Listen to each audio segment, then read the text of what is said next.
The courtroom sounded normal at first. Papers shuffled. Quiet whispers filled the benches. Another child support case was being called forward. But the second the young man stepped toward the podium, Judge Judy narrowed her eyes, not because of what he said, because of what he wore: a designer suit, diamond cufflinks, a watch that probably cost more than most people's yearly rent, and yet, he was claiming he couldn't afford child support. The mother sitting across from him looked exhausted, not angry, not dramatic, just tired, like life had been pulling on her shoulders for years. Judge Judy leaned back slowly.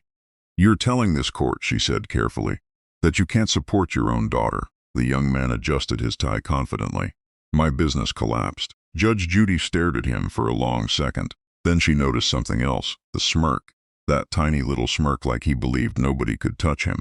And suddenly, the atmosphere in the courtroom changed, because Judge Judy absolutely hated arrogance, especially when children were involved. The bailiff glanced toward the audience. As people shifted in their seats, everybody could feel it coming. This was no longer a routine case. The young mother introduced herself as Elena Morales, 28 years old, working 2 jobs while raising 6-year-old Sophie alone. Her voice shook slightly as she explained how the payment stopped 8 months earlier. "At first he said there were delays," she said quietly. "Then he stopped answering calls completely." Judge Judy turned toward the defendant. "Your name?" "Ethan Calloway." "And you're how old?" 32. "And what exactly do you do, Mr. Calloway?" "I used to run an investment company." "Used to." Judge Judy immediately caught the wording. "Used to." "Interesting. Used to," she repeated. "Yes, Your Honor. I've suffered major financial losses recently." His answer came too fast, too polished, like he had rehearsed it. Judge Judy folded her hands. "And yet somehow," she said, "you managed to suffer financial losses while wearing a watch worth at least $20,000. A few quiet chuckles escaped the audience. Ethan's smile faded slightly. "It was a gift." "From who?" "My father." Judge Judy raised an eyebrow. "And your father is?"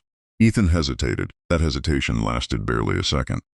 But Judge Judy noticed. "Richard Calloway." The courtroom suddenly murmured. Even the bailiff recognized the name. Richard Calloway was a well-known real estate developer, wealthy, powerful. Judge Judy slowly nodded. "Well," she said, "this just became interesting." Elena lowered her eyes. She looked embarrassed now, like she hated that the case had turned into a spectacle. Judge Judy noticed that too. And something about it bothered her, because people hiding pain usually carried deeper stories. Then Judge Judy asked the question that changed everything. "When was the last time your daughter saw you?" Ethan crossed his arms. "About a year ago." The courtroom went completely silent. Even Elena looked shocked by how casually he said it. Judge Judy leaned forward. "A year? I travel often." "For work?" "Yes." Judge Judy glanced down at the paperwork. "Interesting," she said softly, "because according to these documents, your company stopped operating 11 months ago." And for the first time, Ethan looked nervous. Judge Judy had seen thousands of people lie in her courtroom. Some lied badly, some lied confidently. But the dangerous ones? The dangerous ones smiled while doing it, and Ethan Calloway was definitely one of those people. Judge Judy began flipping through the financial records slowly, very slowly, like she was giving him time to panic. "You claim your business failed," she said. "Yet your social media shows private vacations, yacht parties, luxury restaurants." Ethan immediately interrupted. "That's old content." Judge Judy didn't even look up. "How old? Months?" "Which months?" He paused. "Another mistake." Judge Judy looked up instantly. "You see, Mr. Calloway, truthful people usually remember their own lives." A few people in the audience nodded quietly. Elena remained silent. But her hands were trembling now, not from fear, from frustration. Years of frustration. Judge Judy turned toward her gently. "When did things change?" Elena swallowed hard. "When his father cut him off." The courtroom shifted again. Ethan's jaw tightened immediately. Judge Judy noticed. "Oh?" Elena nodded slowly. "He always had money before that. Always. Expensive cars, trips, clubs, everything. And then, he stopped pretending we mattered." Ethan laughed sarcastically. "That's ridiculous." Judge Judy snapped instantly. "Don't interrupt her again." The courtroom froze. Judge Judy's voice had changed. Sharper now. More dangerous. Ethan leaned back silently, but his confidence was cracking. Judge Judy could see it. Elena pulled a small folder from her bag. "I brought screenshots," she said softly. Judge Judy reviewed them carefully. Photos, dates, luxury purchases, VIP events, and one recent video, posted only 3 weeks earlier. Judge Judy looked up slowly. "You said your finances collapsed." "They did." Then why were you spraying champagne on a yacht 3 weeks ago? Ethan immediately answered. It wasn't my yacht.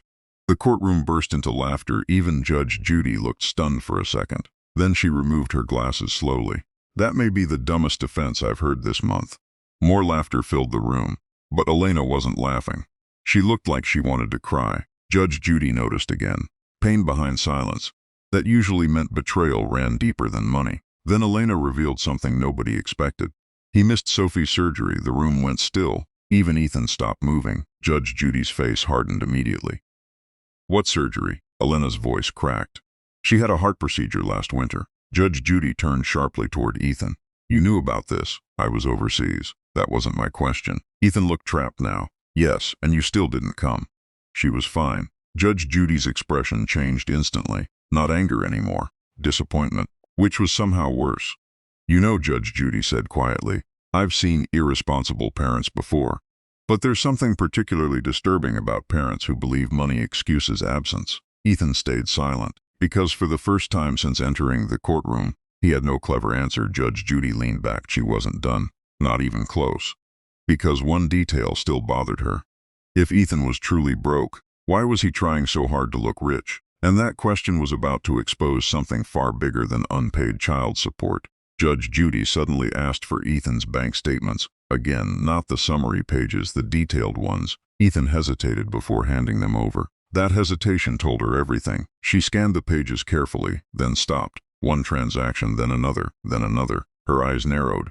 Well now. The courtroom became completely silent. Even the audience leaned forward. Judge Judy lifted the papers slowly. You claim you have no stable income, she said. Yet someone has been wiring you $15,000 every month. Ethan's face lost color. It's personal. Judge Judy laughed once, coldly. Not in my courtroom, it isn't. Elena looked confused. She clearly didn't know about the payments either. Judge Judy continued reading. Monthly deposits from a company registered under. She paused, then looked directly at him. Your father's name. The courtroom exploded with whispers. Ethan rubbed his forehead aggressively. It's a loan. Judge Judy fired back immediately. A loan you somehow use for parties, travel, designer clothing, and sports cars. It's complicated. No, Judge Judy said sharply. Supporting your child is not complicated. Ethan looked furious now, but beneath the anger, there was fear, real fear, and Judge Judy sensed it immediately. Then she asked the question nobody expected. Does your father know you stopped supporting your daughter? Ethan went completely still. That silence answered everything. Judge Judy slowly nodded. Oh, he doesn't know. Suddenly the entire story made sense. The fake bankruptcy, the luxury lifestyle, the disappearing act, the excuses. Ethan wasn't broke. He was hiding from responsibility while secretly living off family money. Judge Judy turned toward Elena. Did his father ever contact you? Elena nodded slowly. Once. He sent gifts to Sophie every birthday. Judge Judy raised an eyebrow. But not through Ethan. No, interesting, very interesting. Judge Judy stared at Ethan again. You know what I think? He said nothing. I think your father believes you're supporting your child. Ethan's breathing changed slightly. Judge Judy caught it immediately. Bingo, the courtroom tension became unbearable now, because everyone realized the same thing at once. This wealthy young man hadn't just abandoned responsibility. He had built an entire fake image around hiding the truth. Judge Judy's voice became quieter, and somehow more devastating. You care more about looking rich than being a father. That line hit the courtroom like a hammer. Elena finally began crying silently. Not dramatic crying, the kind people do when they're exhausted from disappointment. Judge Judy softened slightly toward her. But when she turned back to Ethan, the sharpness returned instantly. Then came the final blow. Judge Judy held up a printed photo from Elena's folder. It showed Ethan standing beside a brand new luxury car, posted 4 days earlier. Judge Judy looked directly into his eyes. You know what bothers me most? He swallowed hard. Your daughter will eventually grow up and realize strangers on the internet saw more of your life than she did. Complete silence. Nobody moved. Nobody whispered. Because suddenly, this case wasn't about money anymore. It was about shame. For the first time since entering the courtroom, Ethan looked small, not rich, not confident, not powerful. Just small. Judge Judy sat quietly for a moment before speaking. You spent this entire hearing trying to protect an image. She pointed toward Elena. Meanwhile, she's been protecting a child. Ethan stared downward silently. Judge Judy reviewed the final paperwork. Then she delivered her ruling. This court finds that Mr. Calloway intentionally neglected his financial responsibilities despite having access to substantial resources. Ethan closed his eyes. Judge Judy continued. You will immediately pay all overdue child support, medical reimbursements, and additional penalties. The audience murmured quietly, but Judge Judy wasn't finished. And frankly, she added, the money is the least important part of this. Ethan looked up slowly. Judge Judy's tone softened slightly, not sympathetic, just honest. One day your daughter is going to ask why you disappeared.